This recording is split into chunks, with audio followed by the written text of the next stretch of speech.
Hi, this short video tells you a bit about the online courses provided by NPQonline to our licensees. Our courses give participants enough material to complete the NPQML, SL and NPQH programs, and they fit very well alongside face-to-face events. Towards the end of this video, we'll be taking you to an online course so you can see for yourself how it all works. So what is NPQonline? Well, we're a not-for-profit and we work exclusively with school leaders. The team has very considerable expertise and experience of working directly for the National College, as well as for a range of licensees countrywide. We have around 3,500 course participants each year. So why do program providers use our online courses? Well, for one thing, they're inexpensive and require hardly any admin time. They cover the NPQ leadership curriculum and prepare people well for final assessment. That enables licensees to focus on what really matters. Above all, the online learning is of very high quality. It's expertly facilitated and supported by resources that are bang up to date. And we've got firm evidence that the leadership learning from these courses is having a very positive impact in schools.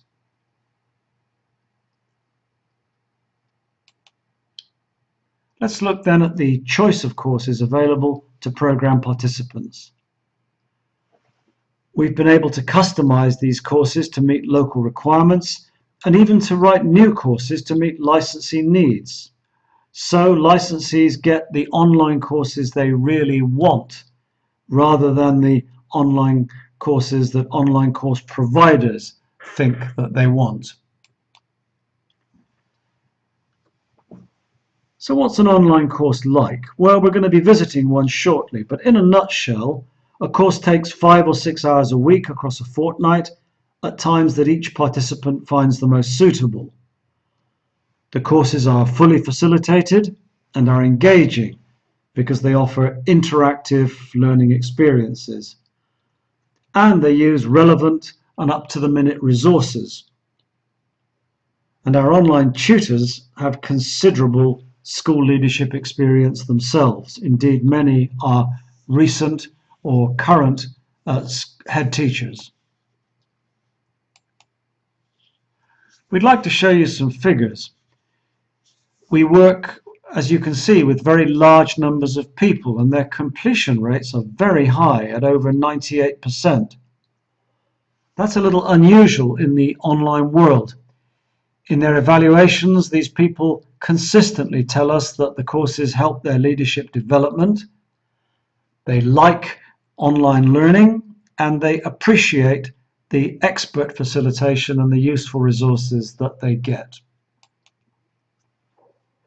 So what does it all cost? Well, because we're not for profit, we can keep the prices very low. You can pay as little as £83 for a 2-week course that offers the equivalent of over 2 face-to-face programs, face-to-face days, with 11 to 18 hours of facilitation. We recommend the program packages as excellent value for money. You'll see that for £249 you get all 3 NPQML courses. For £349 you get the 4 NPQSL courses, and for £499 all 5 of the NPQH courses. And that's all you pay.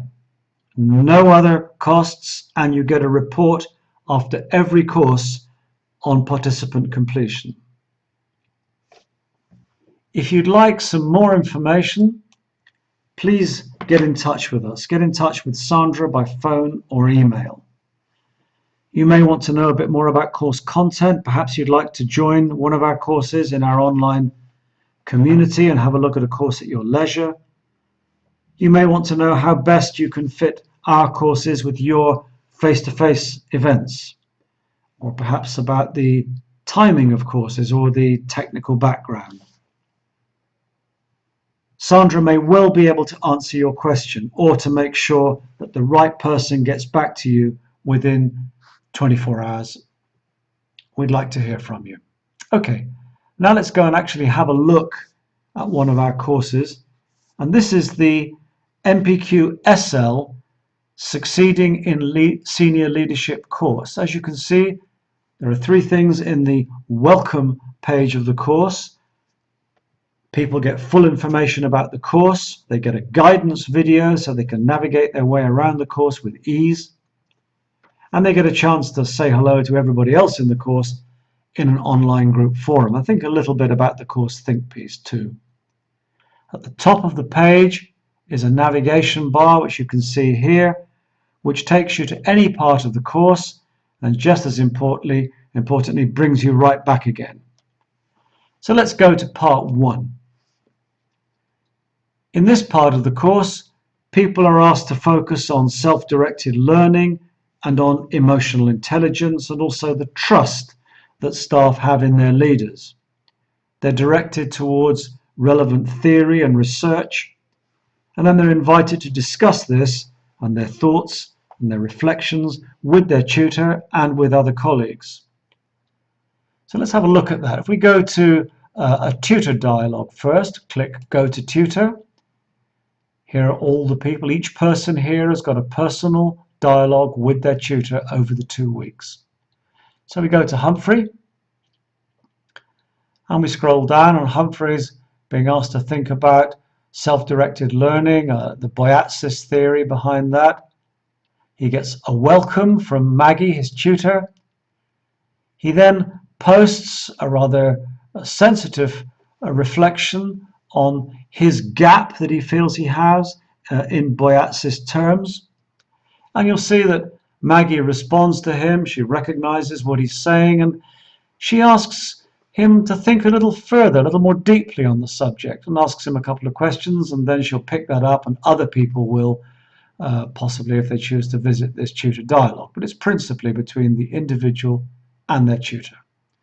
But meanwhile, back in part 1, a group forum has got underway on this very interesting subject of surfing, sinking or swimming experiences felt by school leaders. If we go to that group, we'll find that a couple of people have gone in there already.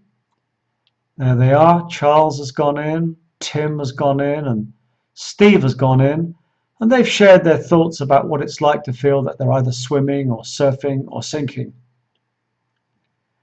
And again, their facilitator comes in pretty early into this discussion and focuses them on some extended thinking, some deeper thinking, so that they can think about their particular predicament as a leader and how they can best function using this kind of category.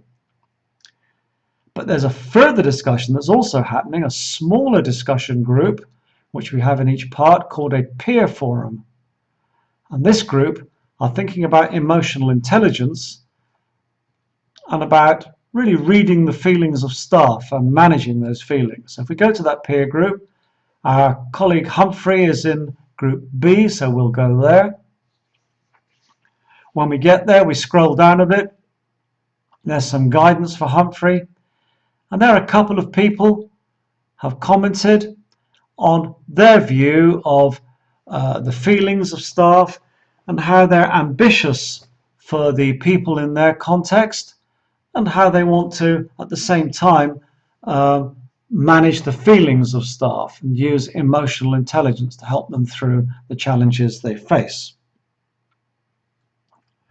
And again, the tutor pops in pretty early on, picks up the focus of the discussion so far, perhaps summarizes it, and then again challenges and moves the discussion on.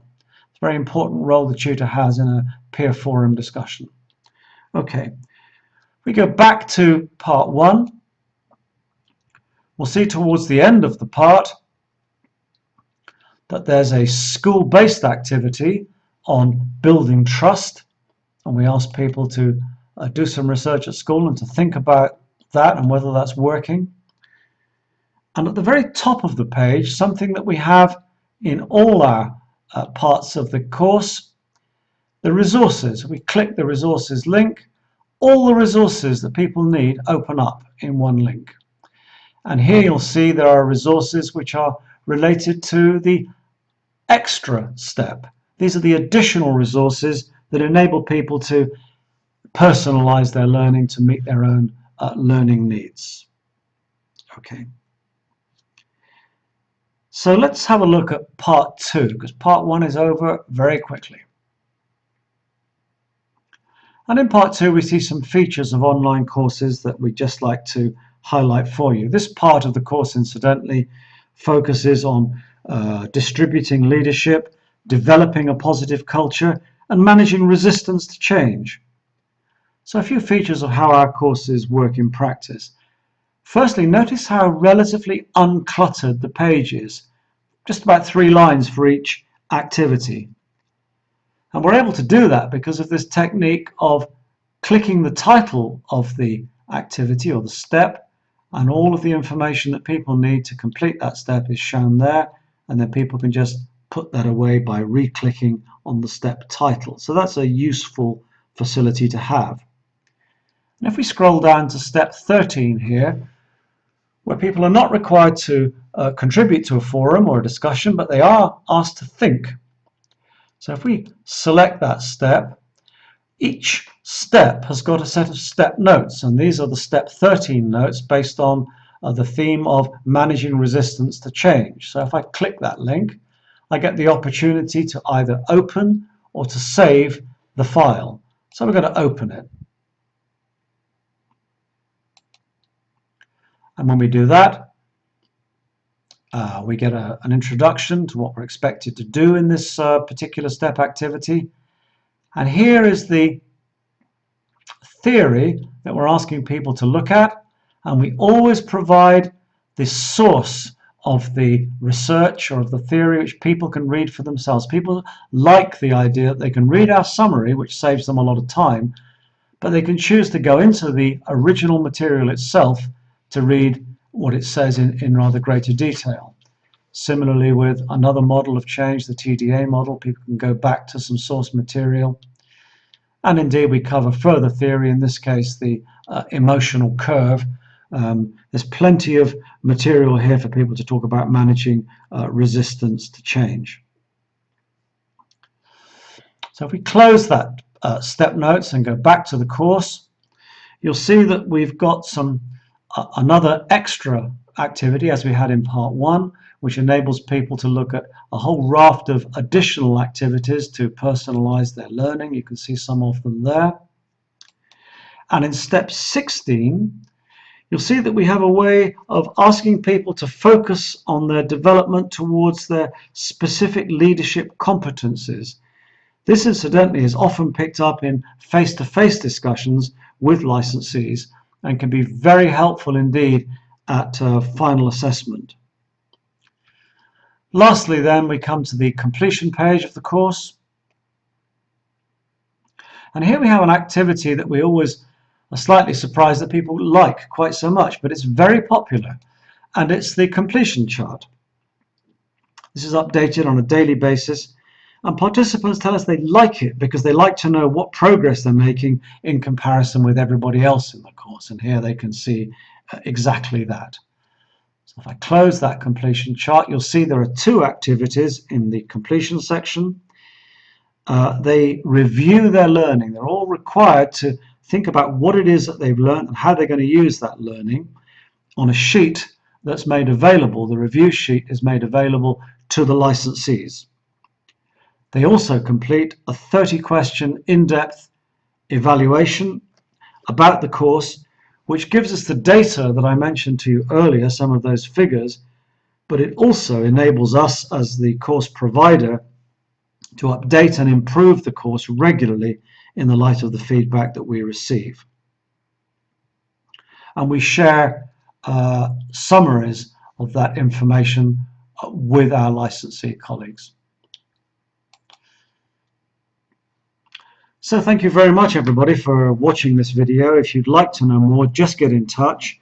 We'd be very happy to talk to you, particularly if you want to come into our site and have a look at a course at your leisure. Just contact Sandra. Sandra will make sure that either she answers your question or that one of us gets back to you as quickly as possible. Thank you very much for listening.